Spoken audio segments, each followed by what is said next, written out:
మీలాంటి మేధావులు కొందరు పనిగట్టుకొని రేవంత్ రెడ్డిని విమర్శిస్తే, కొందరు మేధావులు పనిగట్టుకొని ఇప్పటికీ టీఆర్ఎస్ని విమర్శిస్తున్నారని ఒక ఆరోపణ అయితే ఉంది. నేను రేవంత్ రెడ్డి పొగిడిన సందర్భాలు చాలా ఉన్నాయి. రేవంత్ రెడ్డి చేసిన మంచి పనులను అప్రిషియేట్ చేసిన సందర్భాలు చాలా ఉన్నాయి. నేను ఒకటి, ఆయన కనుక నిజంగానే 42% దానికోసం చిత్తశుద్ధితో పనిచేసి ఉంటే డెఫినెట్గా ఆయనను అప్రిషియేట్ చేసేవాడిని. ఎన్ని తప్పులు చేశాడు ఒకసారి నేను చెప్తాను మీకు. నంబర్ 1 ఏంటంటే కామారెడ్డి డిక్లరేషన్ అమలు చేయాల్సిన బాధ్యత ఆయనకు ఉన్నది. ఆయన ఏం చేశాడు? డెడికేటెడ్ కమిషన్ వేశాడు. దాన్ని ఒక నామమాత్రపు సంస్థగా పెట్టాడు. డెడికేటెడ్ కమిషన్ వేయాలని ఎవరు చెప్పారు అంటే K Krishnamurthy versus union of India కేసులో లోకల్ బాడీస్ విషయంలో ట్రిపుల్ టెస్ట్ అనేది వాళ్ళు మ్యాండేటరీ చేశారు. ఈ ట్రిపుల్ టెస్ట్ ఏదైతే మ్యాండేటరీ చేశారో ఈ ట్రిపుల్ టెస్ట్కు తప్పనిసరి ఏంటి అంటే డెడికేటెడ్ కమిషన్ వేయాలి. అయితే ఆ సుప్రీంకోర్టు గైడ్లైన్స్ ప్రకారంగా ఉన్న ఆ ట్రిపుల్ టెస్ట్ను అపహాస్యం చేశాడు. భూసాని వెంకటేశ్వరరావు గారిని అపాయింట్ చేశాడు. అయితే సర్వే ఎవరు కండక్ట్ చేయాలి? డెడికేటెడ్ కమిషనే చేయాలి. ఎవరు కండక్ట్ చేశారు మీరు చెప్పండి, నేను అడుగుతున్నా. జిఏడి చేస్తుంది. జిఏడి ఎట్లా చేస్తుంది? డెడికేటెడ్ కమిషన్ వేసిందే సర్వే కోసం కదా. ఒకటి. సెకండ్ పాయింట్ ఏంటంటే సర్వే చేసిన దానిలో ఒక ఇండిపెండెంట్ టీం సర్వే చేయాలి. బట్ బాగా బిజీగా ఉండే మున్సిపాలిటీ వాళ్ళను, ఈ ఉద్యోగులలో ఎవరైతే ఎమర్జెన్సీ సర్వీసెస్ చేసే వాళ్ళు ఉన్నారో వాళ్ళని సర్వేకి పంపారు. వాళ్ళు ఒకసారి పోయి నాక్ చేశారు డోరు. ఆ ఇంటి పెద్ద మనిషి లేనప్పుడు మళ్ళీ వస్తామని చెప్పారు, మళ్ళీ రాలేదు. ఇంటికి నోటీస్ అంటే ఇచ్చారు. మరి వీళ్ళెవరు కూడా నమోదు చేసుకోలేదు. సిటీలో 40% సర్వే జరగలేదు, గ్రామాలలో 30% జరగలేదు. బట్ జరిగిందని చెప్పి తీసుకొచ్చి ఒక లెక్క చెప్పారు. ఆ లెక్క టాలీ కావట్లేదు. దేంతో టాలీ కావట్లేదు? రేషన్ కార్డులతో టాలీ కావట్లేదు. రేషన్ కార్డులు ఎక్కువ ఉన్నాయి, సర్వేలో వచ్చిన అప్లికేషన్లు తక్కువ ఉన్నాయి. రెండవది 2011 సర్వేతో కూడా మ్యాచ్ కావట్లేదు. 2011 సర్వే అప్పటికిప్పుడు జనాభా పెరుగుతారా తగ్గుతారా? హైదరాబాద్ సిటీ పాపులేషన్ అనుకుందాం, పెరిగిందా తగ్గిందా? మరి ఎందుకు పెరగలేదు? 2011 కంటే తక్కువ అప్లికేషన్లు ఎందుకు వచ్చినాయి అంటే ఈ తర్వాత కులాలలో చూస్తే దాదాపు 10 జిల్లాలలో 32 జిల్లాలలో 10 జిల్లాలలో 10-12 జిల్లాలలో 300 కాపులు రెడ్డిస్ అని పెట్టుకుంటారు. దాదాపు ఒక 6-7 లక్షల మంది ఫ్యామిలీస్ ఉన్నాయి 300 కాపులలో. అంటే 10-12 లక్షల ఓట్లు. ఇవన్నీ కూడా రెడ్డిల ఖాతాలో జమ చేసుకుంటారు. రెడ్డిలు ఇంతమంది ఉన్నారు. మీరు కామన్గా ఎవరినైనా అడగండి, గ్రామాలలో రెడ్డిలు ఎక్కువ ఉంటారా 300 కాపులు ఎక్కువ ఉంటారా? అంటే ఉత్తర తెలంగాణ ఒక పిక్చర్ ఉంది, దక్షిణ తెలంగాణ. అవును, అయినా కూడా ఎక్కడ తెలంగాణలో 300 కాపులు ఎక్కువ ఉంటారు కదా. అంటే ఎప్పుడో 1935లో 30 లక్షల మంది ఆ రోజుల్లో ఉండేవాళ్ళు తెలంగాణ ప్రాంతంలో. 1935లో 300 కాపులు 30 లక్షలు ఆ రోజు 1935లో వాళ్ళు ఒక అఖిల భారత సభ పెట్టుకున్నారు. అఖిల భారత సభ పెట్టుకున్నప్పుడు దానికి ముఖ్యమంత్రి వచ్చాడు స్వయంగా. అప్పటి అంటే నిజాం పరిపాలనలో ఉన్న టాప్ పర్సన్ వచ్చారు, ప్రధానమంత్రి అనుకుంటప్పుడు. ముఖ్యమంత్రి అనే పదవి లేదు. వాళ్ళు వచ్చి ఆ మీటింగ్ అడ్రస్ చేశారు. ఎక్కడెక్కడి నుంచో వచ్చారు. అందులో 30 లక్షల మంది ఉన్నారనేది అందులో రాశారు. బొద్ద నరసింహులు వాళ్ళకు సంబంధించిన, ఆయన అప్పుడు కార్యదర్శిగా పనిచేశాడు. అంటే ఇప్పుడు 13 లక్షలను చూపెడుతున్నాడు రేవంత్ రెడ్డి. 13 లక్షల ఓటర్లను చూపెడుతున్నాడు. అంటే ఈ రెడ్డిలంతా ఏమైండ్లు? ఇప్పుడు ఇంకోటి, డెడికేటెడ్ కమిషన్ వేసిన తర్వాత సరే సర్వే వాళ్ళు చేయకపోయినా సర్వే వీళ్ళ ఎంపరికల్ డాటా అంటే ఏ జెడ్పీటీసీ పరిధి లోపల టెరిటోరియల్ కాన్స్టిట్యున్సీ కదా జెడ్పీ అనేది, ఒక మండలం. ఆ మండలంలో ఏ క్యాస్ట్ ఎంత ఉన్నది అనేది బహిరంగంగా పబ్లిక్ డొమైన్లో పెట్టాలి. పెడితే వాళ్ళ తప్పులొప్పులు ఏమన్నా, ఆబ్జెక్షన్స్ ఏమన్నా ఉన్నా వాళ్ళు చెప్తారు. ఆబ్జెక్షన్స్ అడగలేదు, పబ్లిక్ డొమైన్లో పెట్టలేదు.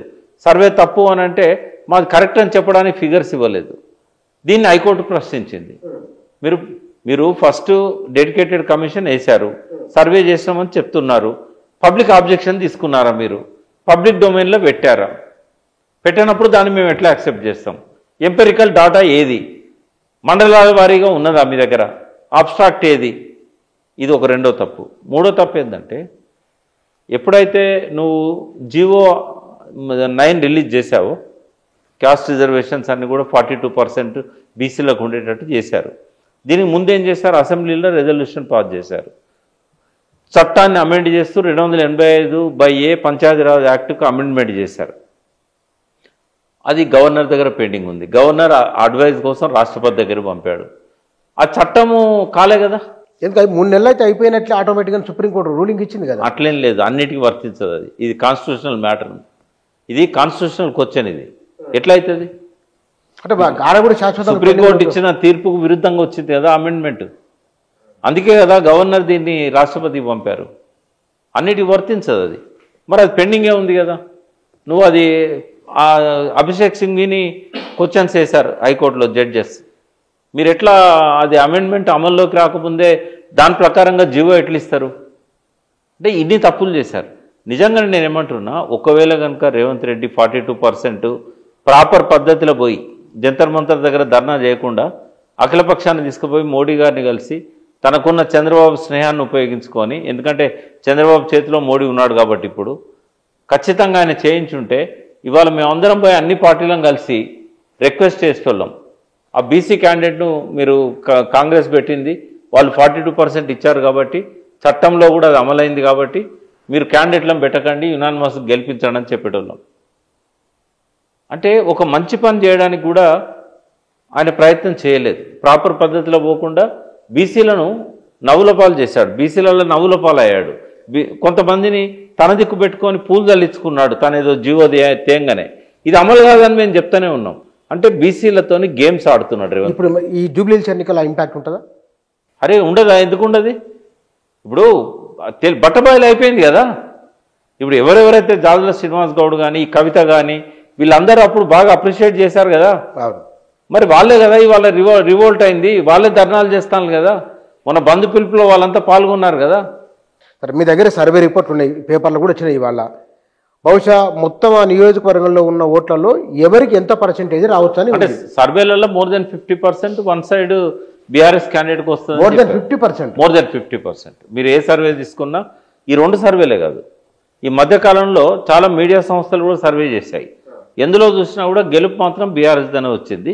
ఈ 2 సర్వేలలో 50% కంటే ఎక్కువ అని చూపెట్టారు. అంటే 2.5 లక్షలలో 1,10,000 చిల్లర ఓట్లు టీఆర్ఎస్కే. అంటే ఇంకోటి, ఇప్పుడు ముస్లిమ్స్ 1 lakh ఓట్స్ ఉన్నాయని అంటున్నారు. మరి అజారుద్దీన్కు 45,000 పడ్డాయి.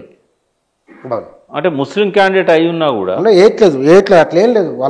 ఏదో వాళ్ళ అనుభవంలోకి వెళ్ళి చూస్తున్నారు కదా. కాబట్టి ఇవన్నీ కూడా చూసినప్పుడు చూద్దాం, వేచి చూద్దాం ఎవరు గెలుస్తారనేది వేచి చూద్దాం. కానీ ట్రెండ్ మాత్రం ఇప్పుడు బీఆర్ఎస్కి అనుకూలంగా కనబడతా ఉంది. కాంగ్రెస్ ఏదైతున్నదో వాళ్ళు చేయాల్సినంత కాన్సన్ట్రేషన్ చేయలేదు.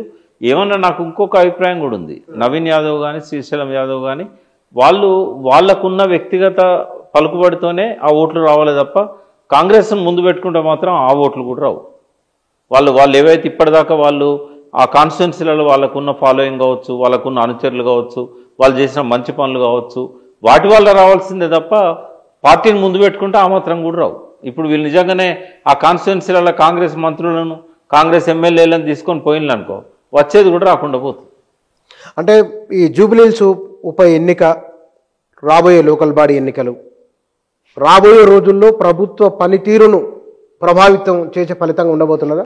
అంటే జనరల్గా జనం ఏమనుకుంటారంటే, ఇప్పుడు కాంగ్రెస్ ఓడిపోయింది అనుకో, డెఫినెట్గా వీళ్ళ పర్ఫార్మెన్స్ బాగాలేదు. అంటే బయట ఆల్రెడీ ఒక ప్రచారం అవుతున్నది, కాంగ్రెస్ జాతీయ అధ్యక్షుని దగ్గర నుంచి వార్డు మెంబర్ దాకా, ఈవెన్ కాంగ్రెస్ పార్టీ వాళ్ళే.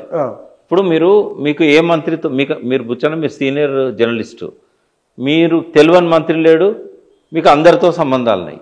మీరు పోయి గిల్లి చూడండి ఎట్లున్నది అని, ఆఫ్ ది రికార్డ్ ఇద్దరి మధ్యలోనే. ప్రతి ఒక్కరూ వాళ్ళు బయటికి ఎక్స్పోజ్ అవుతున్నారు స్నేహితుల దగ్గర.